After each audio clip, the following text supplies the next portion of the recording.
Thanks for that exploration into the cloud-native ecosystem, Alex, and for those references to the Matrix. Is it fair to say that the nostalgia is sometimes more refreshing than the reboot? Next, no matter which pill you've chosen, John Seeger is going to open your eyes into the world of operators. First with an intro into Juju, and then with updates on its roadmap as we go into 2022. Take it away, John. Okay, cool.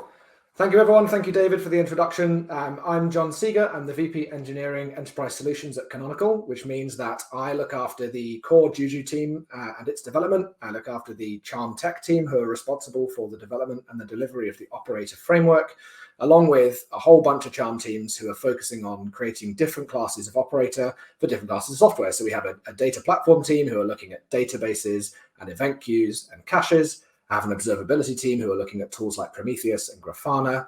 I have a machine learning on Kubernetes team who you'll hear from later on. So responsible for broadly the delivery of Juju and also a catalog of supported charms that Canonical use both internally and for managed services.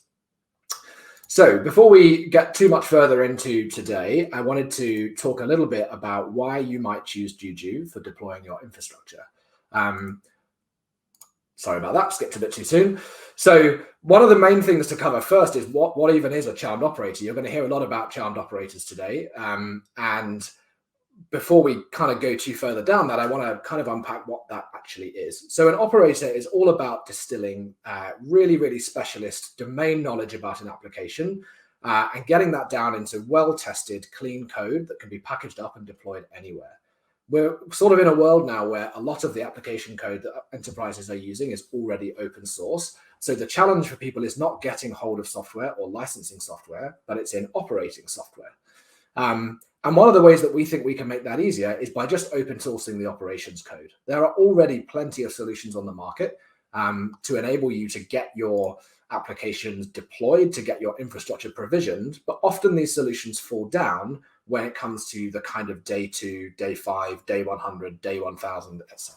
So we're looking to put together a set of solutions where you get all of that ease of deployment and provisioning up front, but you also get really, really powerful tools for managing those deployments throughout an application's lifecycle, and also to integrate those applications with other elements of your business.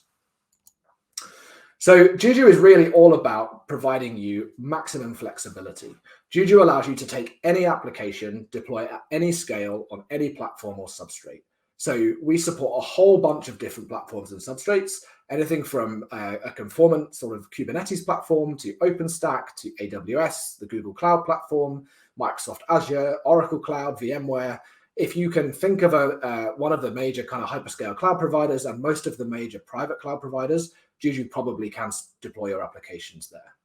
One of the really nice things about Juju, by comparison to some other tools you might be familiar with, is that you can use the same charmed operator, so the exact same operations code on multiple substrates. The only slight outlier here is Kubernetes, and even then, the set of tools you use to deploy and integrate your applications is exactly the same. There are just some minor differences to the code for the charmed operator. That means that you can write the business logic for something like a database or perhaps for your application, and that same code can be used to deploy the application on Azure, if that's what you need, or on AWS, if that's what your customers need, or on OpenStack in a data center somewhere, if that's what somebody else needs. So you can write really powerful operations code, get it really well tested, really well assured, and then use that anywhere. So it gives you a really, really flexible approach for managing the tools you need in your business. One of the key things here is because we support such a wide variety of different platforms and substrates, is that your operators, your systems administrators, your SREs just have to learn one set of tools. They learn how to deploy applications with Juju, how to relate applications with Juju, configure applications with Juju, and they can do that anywhere. You're no longer tied to an underlying cloud provider. One of the things we're also trying to do is build out the collection of charmed operators, which you can find at charmhub.io.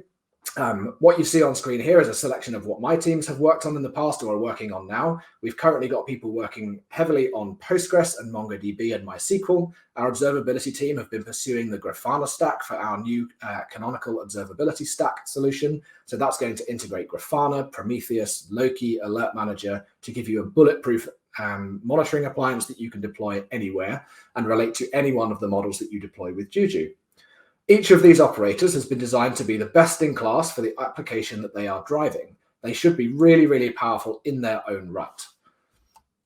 That said, one of the most powerful things about Juju is its concept of relations or integrations. So relations are what allow you to take one or more applications and make them talk to each other. So an example, a really trivial example here might be take a WordPress blog, for example, take a Postgres database, you deploy those two things in the model, and you say to Juju, Juju, relate my WordPress to my database, and magically the configuration will happen in the background to make sure that WordPress has the details it needs to get hold of a database and function as normal.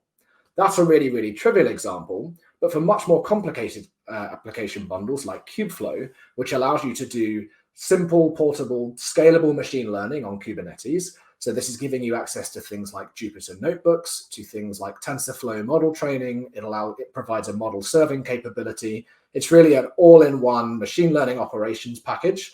You can deploy that with one single command on Juju. And what you get is 30 plus microservices that are all pre-configured to talk to each other. The databases are all available straight away. The web UI is up straight away. You can just press deploy, wait a few minutes for it to finish, and then come back and start using it immediately. The same is true of our Charmed OSM package, which is a bundle designed for telcos. So OSM is an implementation of the ETSI MANO standard. So that's for managing and orchestrating the virtualization behind big telco networks. Again, that's a single command deploy with Juju. Finally, one of our other popular bundles is the Canonical Observability Stack. So I briefly mentioned this on the last slide. This is taking a whole bunch of Grafana's technology, like the Grafana dashboarding technology itself, Prometheus, Alert Manager, and Loki for logging. It pops out of the box with all of those things pre-configured to talk to each other and also monitor itself. And then you can relate that to various other things within your model. So you can have the observability stack monitor your databases, monitor your event queues, perhaps monitor elements of Kubeflow, elements of OSM. You write the code once, you deploy it into your model, and the Juju integrations and relations are the things that bring all this to life. So I want to briefly talk about the development updates. You'll have seen me last year at this event doing a kind of live coding type event where we took a basic Charmed operator from kind of 0 to hero in one fell swoop. We're doing a similar thing later on today. You'll see my colleagues Daniela, Mark, and Sime taking you through that shortly. But I wanted to give you a bit of an idea about what we're working on inside Canonical, both from the perspective of the core Juju team, but also from the Charm teams and the general charming community inside Canonical that's made up of nearly 100 engineers at this point. So firstly, I'm going to talk a little bit about Pebble. For those of you that were here last year or have some familiarity with Juju, you'll recall that Pebble is a really, really tiny init system written in Go. It was designed specifically for this use case. So it's very small, it's very lightweight, it's API driven, and it's automatically injected into the workload of any of your Charmed operators. Pebble is a bit of a superpower for Charmers. It allows you to have much greater control over the workloads in the containers you deploy with Kubernetes. It allows you to push and pull files. It allows you to do some more advanced logging. Essentially, it just gives you back a whole bunch of control. So you can either hand off to the Kubernetes scheduler, or you can take back a little bit of control should you think that you know better in your Charmed operator code. This is particularly handy when you're trying to write Charmed operators for much more complicated stateful services like databases. Perhaps less of an issue in the case that you're writing a blog or some sort of stateless web application front-end type affair. But nonetheless, Pebble is a really, really critical part of Charm development, on Kubernetes at least. So what have we been doing for the last year? Since we last spoke, we've released the Pebble Files API. So this means that developers are able to push and pull files between the workload container and the container where the Charmed operator code runs at runtime. So this is really, really useful for making any augmentations to the container at runtime should you need to, but really it's also useful for pushing and pulling configuration files. That's where we tend to see it used the most. I've also seen it being used for pushing sort of binary resources, certificate files. It just gives you that flexibility at runtime. If you need to grab something from the container or update something that's in the container, you can do so. We've also worked on our workload logging facility. So Pebble now behaves much more like any other init system that you might have come across before, in that it breaks down the logging for each of the services that it starts, whether that be one service or 10 services. And you can choose to then tail those logs all kind of concatenated together, or you can grab the logs just for a specific service, or you can choose a selection of different services. But either way, you now get very, very fine-grained control over the logging from your workload. And that's really capturing the standard out and the standard error from each of the services that you start. We also found a need while we were starting services with Pebble in kind of daemon mode to have a way to execute commands in a more one-off fashion. So this is, you're in the charm container, perhaps you need to kick off some initial configuration, or you need to execute some kind of watchdog. This allows you to do that really, really simply. So you can execute a command and then stream the standard out and standard error from that command back into the charm container and handle it however you see fit. We also have a bit of a smarter way of restarting workloads now. So if your workload is to fall over, you can tell Pebble either to automatically restart that workload, you can tell Pebble to do nothing and just log the fact that the service has failed, which hands back control to the charmer, or you can tell Pebble that that service is critical, and should it fail, then Pebble should also exit, which will cause the Kubernetes scheduler to reschedule the pod in a much more traditional fashion that you might be used to. And finally, we've introduced health checks, which are wired up automatically to the liveness and readiness probes on Kubernetes that allow you to specify what sort of checks should be made in terms of TCP connections, HTTP connections. Perhaps there's a command or a script you want to run in the container and check the exit code of. You can wire all of those things up right in your Pebble plan alongside the definition of the service itself. We've also made loads and loads of changes to our documentation. For those of you that were here last year, you'll notice a big difference to the kind of front page of the documentation and the overall structure. That's in most part due to our new technical author, Teodora, who's been working magic on that. We've also introduced a few different kinds of documentation that perhaps have been lacking before. The one that I'm most excited about here is the style guide. So this is essentially distilling all those best practices from the charm teams over the last few months into one concise guide that tells you about relation design, how best to test your charms in unit testing and integration testing, how to name your charm config items, what sorts of automation that you can use, the tooling that we use, the code style that we use. So essentially, this is a living document. And as we evolve internally as charm teams, we're keeping that up to date so the community can benefit from it too. We've also introduced a naming guide, which will help you make decisions about how to name your charm on CharmHub and also in your sort of various source control repositories, be those on GitHub or Launchpad or wherever. But it'll ultimately help to keep the ecosystem nice and consistent and make sure that your charm feels at home on CharmHub, looks similar to other charmed operator code, which will make them easier to collaborate on as we go forward. We've also introduced some much more comprehensive documentation about all the new features I just spoke about in Pebble. All of these docs can be found at juju.is/doc/SDK, and there's a couple of short links there you can see for naming, Pebble, and style guide, so do check those out. So another exciting piece, we've also kind of started maintaining a template that we use internally for our charms, which includes some slightly more hefty tooling that essentially allows you to automatically enforce our style guide. So all this really is a slight uplift on the Charmcraft init template. It includes TOCs for running your tests. It includes a PyProject.toml, which is all set up with the various Flake 8 rules and Black rules and MyPy rules so that you can essentially run a single TOCs environment to double check that your charms are conforming with our style guide. So you can find that at github.com/canonical/template operator. And again, we keep that updated as we start to introduce new automations or new best practices. The charming actions repository is a selection of GitHub actions that you can use in CI for checking your charms, linting your charms, publishing your charms. So it's broken down into 4 different actions, one of which is a library checker. So as you make a commit to a charm on a pull request, it can tell you whether there is a new version of an upstream library on CharmHub, or perhaps whether you've by mistake made some local changes to a library, and it will comment on that PR for you and say, hey, there's a new version available, or this library isn't what I was expecting. It also allows you to automatically upload bundles and charms. So once you can set it up, for example, such that once you merge a PR against a charm, it's automatically released to CharmHub in your Edge channel. That's one of the things that we do quite regularly with our repositories.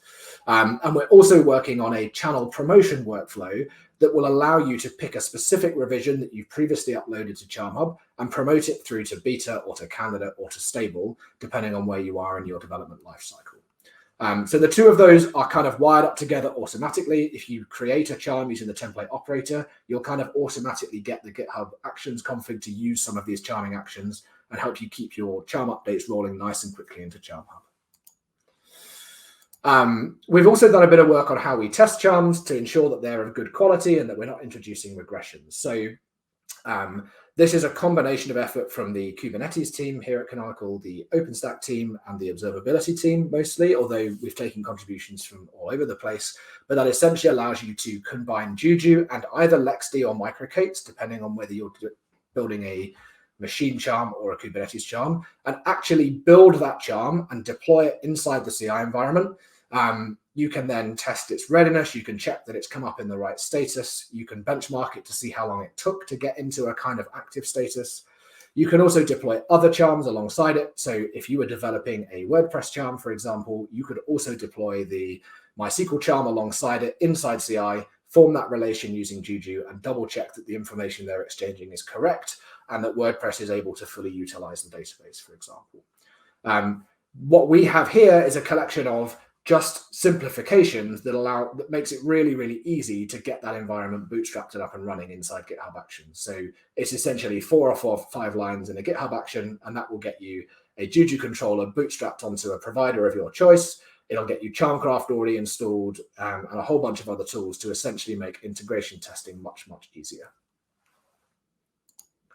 I'd like to just quickly show you what that might look like. So this was an example from our Traefik charm, Traefik being the sort of cloud native reverse proxy that many of you will be familiar with. So this was an example where we have a pull request to do some refactoring on the charm. As soon as a commit was pushed to that pull request, you can see there was a linting job. So that uses Flake 8 and isort and Black to check the kind of code formatting, the code style, the docstring style. It then ran a series of unit tests using the operator framework unit testing harness, which you'll see a bit of later on in Mark's demonstration.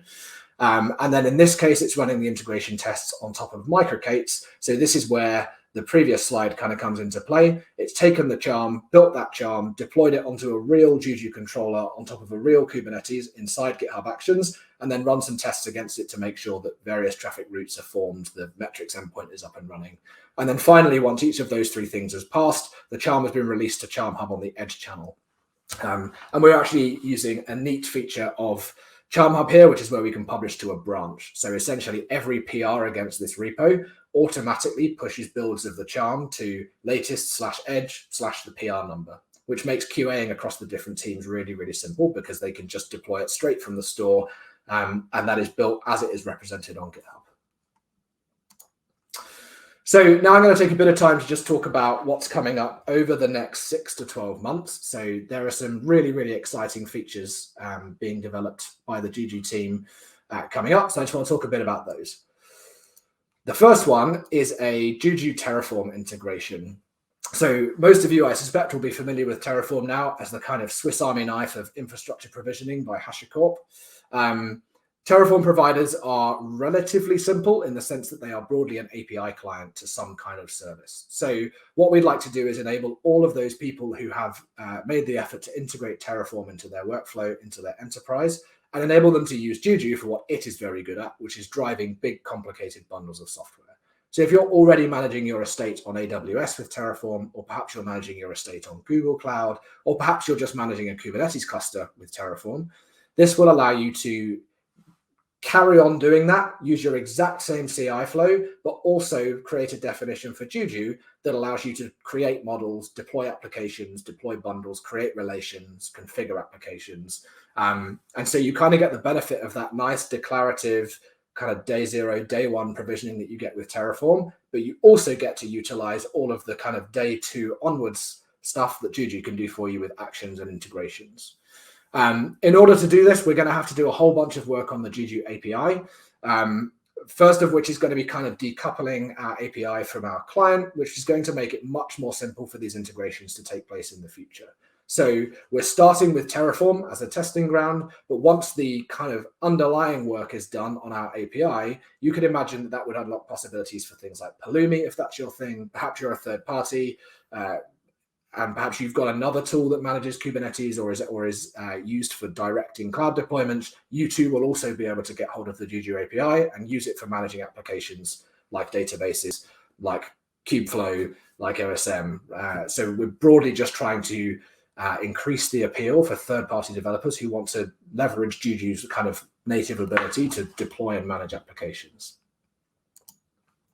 We're also going to start work on Juju Secrets, which is quite a long-awaited feature. So Juju Secrets is going to introduce a new kind of native primitive to Juju. So operators will use these with the Juju CLI. So it'll be Juju create secret, Juju remove secret, update secret.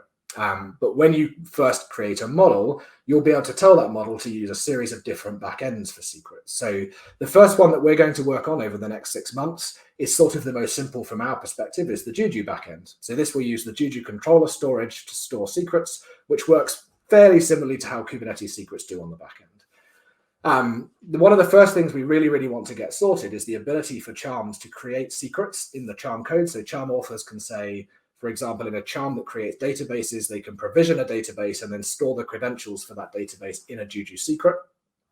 And at runtime, when another charm is related to that database charm, we're going to provide a mechanism for the database charm to signal to the other charm that there is a secret elsewhere. And that charm will then make a request to the controller and say, hey, Postgres just told me it's created a database for me and dropped a secret at this reference. And the controller can do all of the access control that it needs to do, and then either hand back that secret to the other charm, or perhaps not if there was some mistake or it's some kind of attack going on. Like I say, we're going to start with the Juju backend, but we're fairly quickly after that going to start work on the Kubernetes backend, which will give charm authors a way to natively create and manage secrets using the Kubernetes secret kind of primitive. And we're also going to work on a HashiCorp Vault backend. So we're aware that a whole bunch of enterprises have worked on getting Vault integrated as their secrets management solution, and we want to make sure that Juju can be a front to that and make use of that as a first-class primitive. The one, again, much like with our other primitives in Juju, like relations and kind of charm config, the nice thing here is that you get a common language for managing secrets, irrespective of whether you are using the Juju backend, the Kubernetes backend, or the Vault backend, or some mix of the three in potentially multi-model configurations. So we're trying to make the safe and secure management of secrets as simple as possible and as well integrated as possible with the operator framework. So if you want to get involved with this, there are a whole bunch of ways you can. The first is, if you're interested in what we're working on and you want to track it kind of in between these events, we actually have a public roadmap, which is a Trello board. So you can go and check out what the team's working on. You can comment on things, you can upvote things, you can track the pull requests and even the engineering specifications. So you can get as involved in the process as you wish. This is maintained and managed by the Juju team. And it's at quite a high level, but it gives you an idea of kind of what's in progress, what's in the kind of distant future, and what's been recently delivered. And that will track not just the releases of Juju, but also the releases of Pebble, the releases of Operator Framework, and also of Charmcraft, which is the tool that you use for building charms. You can also get involved by visiting charmhub.io. That's kind of the home of this whole ecosystem. So you can see the Charmed Operator collection there. You can read the documentation there. But we also have an active forum at discourse.charmhub.io.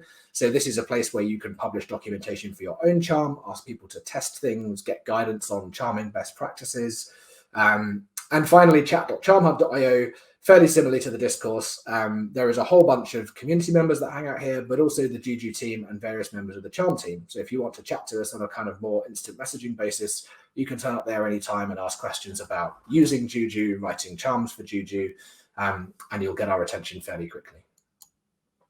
If you just want to skip all of that and get started writing a charm, there's a nice simple pathway for you to do that. So if you go to juju.is/doc/SDK, that will give you the kind of landing page. You can then get your local development set up there in that middle link, so SDK/dev setup. That will get you up and running with Juju, with MicroK8s, with Charmcraft. And then finally, if you want a very quick run through of how to put together a Hello World charm, you can go to /SDK/Hello World. That's all I've got for now. If you've got any questions, feel free to drop them in the chat. Otherwise, I'm going to hand back to David and he will introduce the next part of the day. Thank you very much.